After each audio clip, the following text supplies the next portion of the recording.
ಪರಮೇಶ್ವರ್ ಅವರೇ, ಇಲ್ಲಿ ನೋಡಿ ವಿಶೇಷ ಕಾರ್ಯಕ್ರಮಕ್ಕೆ ಸ್ವಾಗತ. ನಾನು ನಿಮ್ಮ ಎಂಪಿ ಮುದಾಳಿ.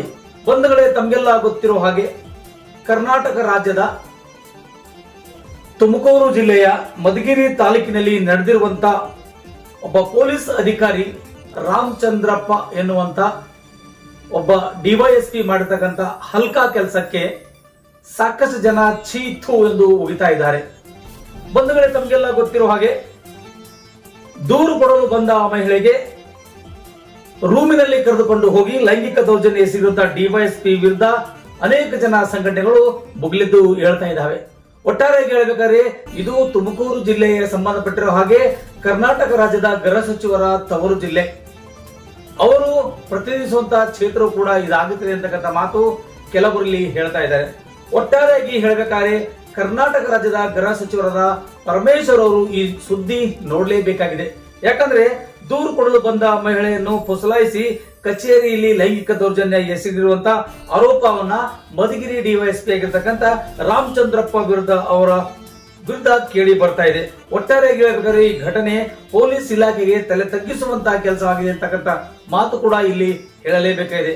ಯಾಕಂದ್ರೆ ಹೇಳಿ ಕೇಳಿ ಗೃಹ ಸಚಿವರ ತವರು ಜಿಲ್ಲೆಯಲ್ಲಿ ಮತ್ತು ಜಿಲ್ಲಾ ಉಸ್ತುವಾರಿ ಸಚಿವರ ಕ್ಷೇತ್ರದಲ್ಲಿ ಈ ರೀತಿಯಾಗಿ ನಡೀತಾ ಇದೆ ಅಂದ್ಮೇಲೆ ಇನ್ನ ಬೇರೆ ಬೇರೆ ಜಿಲ್ಲೆಗಳಲ್ಲಿ ಯಾವ ಲೆಕ್ಕದಲ್ಲಿ ನಡೆದಿರಬೇಕು ಅನ್ನೋದನ್ನ ಇಲ್ಲಿ ನಾವು ಗಮನ ಹರಿಸಬೇಕಾಗಿದೆ.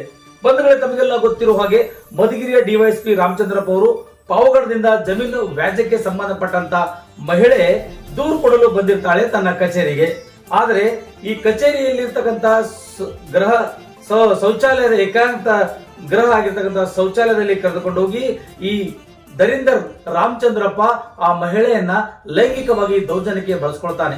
ಆ ದೃಶ್ಯ ನಿಮಗೆ ಅನೇಕ ಜನರು ಅಲ್ಲಿ ಇರ್ತಕ್ಕಂಥ ಜನರು ಕಿಟಕಿಯಿಂದ ಹಿಡಿದು ತಮ್ಮದೇ ಆದಂತಹ ರೀತಿಯಲ್ಲಿ ವಿಡಿಯೋಗಳನ್ನು ಮಾಡಿ ಅಪ್ಲೋಡ್ ಮಾಡಿದ್ದಾರೆ. ಸಾಮಾಜಿಕ ಜಾಲತಾಣದಲ್ಲಿ ಸಾಕಷ್ಟು ವೈರಲ್ ಆಗ್ತಾ ಇದೆ. ಗೃಹ ಸಚಿವರೇ, ಎಲ್ಲಿದ್ದೀರಿ? ಈ ಸುದ್ದಿಯನ್ನ ನೋಡಿ ಅಂತಕ್ಕಂಥ ವಿಶೇಷ ಕಾರ್ಯಕ್ರಮವನ್ನ ನಿಮ್ಮಂದೆ ನಾವು ಹೊತ್ತುಕೊಂಡು ಬಂದಿದ್ದೀವಿ.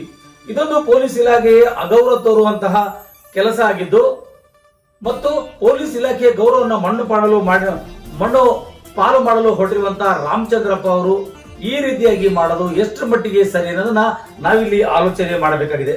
ಒಟ್ಟಾರೆಯಾಗಿ ನಾನು ಸಹ ಈ ವಿಡಿಯೋ ವೀಕ್ಷಣೆ ಮಾಡಿದ್ದೇನೆ ಮತ್ತು ಇದರ ವಿಚಾರಗಳನ್ನ ತನಿಖೆ ನಡೆಸಲು ಅಧಿಕಾರಿಗಳಿಗೆ ನಾನು ಸೂಚನೆ ನೀಡಿದೆ ಎಂದು ಜಿಲ್ಲಾ ಪೊಲೀಸ್ ವರಿಷ್ಠಾಧಿಕಾರಿಗಳು ಮಾಹಿತಿ ಹೇಳ್ತಾ ಇದ್ದಾರೆ. ಒಟ್ಟಾರೆಯಾಗಿ ಇಷ್ಟೆಲ್ಲ ನಡೆದರೂ ಕೂಡ ಗೃಹ ಸಚಿವರ ಗಮನಕ್ಕೆ ಇನ್ನು ಬಂದಿಲ್ವಾ ಅಂತಕ್ಕಂಥ ಪ್ರಶ್ನೆ ನಮ್ಮನ್ನು ಕಾಡ್ತಾ ಇದೆ. ಈ ರಕ್ಷಣೆ ಮಾಡತಕ್ಕಂಥ ಭಕ್ಷಕರೇ ಆಗಿ ಹೋದಾಗ ಮಹಿಳೆಯರಾಗ್ಲಿ, ಮಕ್ಕಳಾಗಿರ್ಲಿ ಅಥವಾ ವಯಸ್ಕರಾಗಿರ್ಲಿ, ಎಲ್ಲಿದೆ ಅವರಿಗೆ ಮಾನ ಮರ್ಯಾದೆ ಅನ್ನೋದನ್ನ ನಾವು ಪೊಲೀಸ್ ಇಲಾಖೆ ಮೇಲೆ ಬಹಳಷ್ಟು ರೀತಿಗಳಿಂದ ಸಮಾಜ ಸೇವೆಯಲ್ಲಿ ತೊಡಗಿಸಿಕೊಂಡು ಅನೇಕ ರೀತಿಗಳಿಂದ ನ್ಯಾಯ ದೊರಕಿಸಿಕೊಡ್ತಾರೆ ಅಂತಕ್ಕಂಥ ಆಲೋಚನೆ ಅನೇಕ ಜನರಾಗಿತ್ತು. ಆದರೆ ಈ ತರದ ಪಾಪಿಗಳು ಬಂದು ಕೂತ್ಕೊಂಡಾಗ ಮಹಿಳೆಯರು, ಮಕ್ಕಳು ಎನ್ನದೆ ತಮ್ಮ ಕಾಮ ತೃಪ್ತಿಗೋಸ್ಕರ ಏನೆಲ್ಲ ಮಾಡ್ತಾರೆ ಅನ್ನೋದಕ್ಕೆ ಇದೊಂದು ತಾಜಾ ಉದಾಹರಣೆಯಾಗಿದೆ ಬಂಧುಗಳೇ. ಒಟ್ಟಾರೆಯಾಗಿ ಹೇಳಬೇಕಾದ್ರೆ ಕರ್ನಾಟಕ ರಾಜ್ಯದ ಗೃಹ ಸಚಿವರಾಗಿರ್ತಕ್ಕಂಥ ಜಿ ಪರಮೇಶ್ವರ್ ಅವರು ಈ ಸುದ್ದಿ ನೋಡಿದ ತಕ್ಷಣ ಒಂದಿಷ್ಟು ಪ್ರತಿಕ್ರಿಯೆ ಯಾವ್ದು ರೀತಿ ಕೊಡ್ತಾರ ಅಂದ್ರೆ ಕಾದು ನೋಡಬೇಕಾಗಿದೆ. ಒಟ್ಟಾರೆಯಾಗಿ ಕರ್ನಾಟಕ ರಾಜ್ಯದಲ್ಲಿ ಹೆಣ್ಣು ಮಕ್ಕಳು ಸೇಫ್ ಇಲ್ಲ ಅನ್ನೋದಕ್ಕೆ ಮತ್ತೊಂದು ಇದು ತಾಜಾ ಉದಾಹರಣೆಯಾಗಿದೆ. ಯಾಕಂದ್ರೆ ಈ ಒಂದು ಪೊಲೀಸ್ ಇಲಾಖೆಯನ್ನ ಗೌರವಿಸುವಂತಹ ಸಾರ್ವಜನಿಕರು ನ್ಯಾಯ ಕೇಳಲು ಹೋಗ್ತಕ್ಕಂಥ ಪೊಲೀಸ್ ಇಲಾಖೆಯಲ್ಲಿ ಮಾಡ್ತಕ್ಕಂಥ ಘನಾಂಧರಿ ಕೆಲಸ ನೋಡಿ ಭಯ ಪಡ್ತಾ ಇದ್ದಾರೆ. ಎಲ್ಲಾ ಸ್ಟೇಷನ್ಗಳಲ್ಲಿ ಹೀಗೇನಾ ಅಥವಾ ಎಲ್ಲಾ ಜಿಲ್ಲೆಗಳಲ್ಲಿ ಹೀಗೇನಾ ಅಂತಕ್ಕಂಥ ಪ್ರಶ್ನೆ ದೊಡ್ಡದಾಗಿ ಕಾಣ್ತಾ ಇದೆ. ಆದರೆ ಏನ್ ಮಾಡಬೇಕು, ಅನಿವಾರ್ಯತೆ ಇರುತ್ತೆ. ಅಲ್ಲಿ ಸಮಸ್ಯೆಗೆ ತೋಡ್ಕೊಂಡು ಬಂದಾಗ ಜಮೀನು ವಿಷಯಕ್ಕೆ ಸಂಬಂಧಪಟ್ಟಂತ ಆ ಮಹಿಳೆಯನ್ನ ಯಾವ ರೀತಿಯಾಗಿ ಲೈಂಗಿಕ ದೌರ್ಜನ್ಯಕ್ಕೆ ಎಸಗಿಸಿಕೊಂಡಿರ್ತಕ್ಕಂಥ ಪ್ರಕರಣ ನಿಮ್ಮ ಮುಂದೆ ಬರ್ತಾ ಇದೆ. ಬನ್ನಿ ಆ ಸುದ್ದಿಗಳತ್ತ ಒಂದಿಷ್ಟು ನೀವು ನೋಡ್ಕೊಂಡು ಬರೋಣ.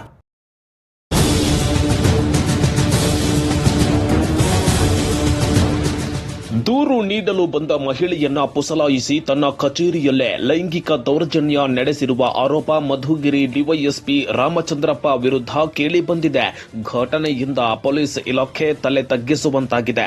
ಮಧುಗಿರಿ ಡಿವೈಎಸ್ಪಿ ರಾಮಚಂದ್ರಪ್ಪ ಅವರು ಪಾವಗಡದಿಂದ ಜಮೀನು ವ್ಯಾಜ್ಯದ ಬಗ್ಗೆ ದೂರು ಕೊಡಲು ಬಂದ ಮಹಿಳೆಯನ್ನ ತನ್ನ ಕಚೇರಿಯಲ್ಲಿನ ಏಕಾಂತ ಗೃಹ ಅಥವಾ ಶೌಚಾಲಯದಲ್ಲಿ ಕರೆದುಕೊಂಡು ಹೋಗಿದ್ದು ಅನೈತಿಕ ಚಟುವಟಿಕೆ ಆರಂಭಿಸಿದ್ದು ಇದನ್ನ ಕೆಲವರು ಕಿಟಕಿಯ ಮೂಲಕ ಚಿತ್ರೀಕರಣ ಮಾಡಿಕೊಂಡಿದ್ದಾರೆ ಎನ್ನಲಾಗಿದೆ.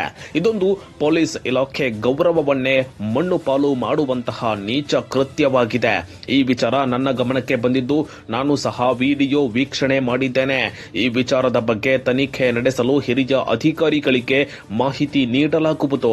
ಯಾವುದೇ ಕಾರಣಕ್ಕೂ ಮಹಿಳೆಯರ ಮೇಲಿನ ದೌರ್ಜನ್ಯವನ್ನ ಇಲಾಖೆ ಸಹಿಸಿಕೊಳ್ಳೋದಿಲ್ಲ. ಮಹಿಳೆಯನ್ನ ಪತ್ತೆ ಹಚ್ಚಲಾಗ್ತಾ ಇದ್ದು ಅವರು ದೂರು ನೀಡಿದ್ದಲ್ಲಿ ಡಿವೈಎಸ್ಪಿ ವಿರುದ್ಧ ಕಾನೂನು ರೀತಿ ಕ್ರಮ ಕೈಗೊಳ್ಳಲಾಗುವುದು ಅಂತ ತುಮಕೂರು ಎಸ್ಪಿ ಅಶೋಕ್ ಪ್ರತಿಕ್ರಿಯೆ ನೀಡಿದ್ದಾರೆ.